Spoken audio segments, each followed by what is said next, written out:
Good morning students. মই আজি কেইটামান একদম শ্বৰ্ট ট্ৰিকত আমি ঘনমূল উলিওৱা, আমাৰ কেতিয়াবা কুৱেশ্যন আহে, ধৰি লোৱা ঘনমূল 125ৰ ঘনমূল উলিয়াব লাগে, হয় নাই?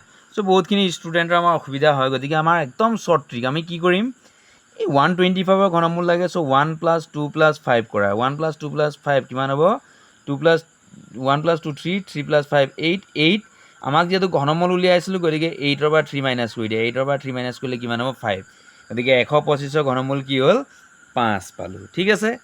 ঠিক একেদৰে ধৰি লোৱা আমি 216ৰ ঘনমূল উলিয়াম। গতিকে 216ৰ যদি ঘনমূল উলিয়াওঁ, 2 + 1 + 6 কৰা, 2 + 1 + 6 কিমান হ'ব? 2 × 1 = 3, 3 × 6 = 9। 9ৰ পৰা যিহেতু আমি ঘনমূল উলিয়াইছোঁ, গতিকে 3 বিয়োগ কৰি দিয়া। 9ৰ পৰা 3 বিয়োগ কৰিলে কিমান থাকিব? 6 থাকিব। গতিকে 216ৰ ঘনমূল হ'ল 6।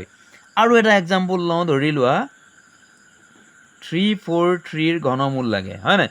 গতিকে 3 + 4 + 3, 3 + 4 7, 7 × 3 = 10, 10ৰ পৰা 3 বিয়োগ কৰি দিয়া 7।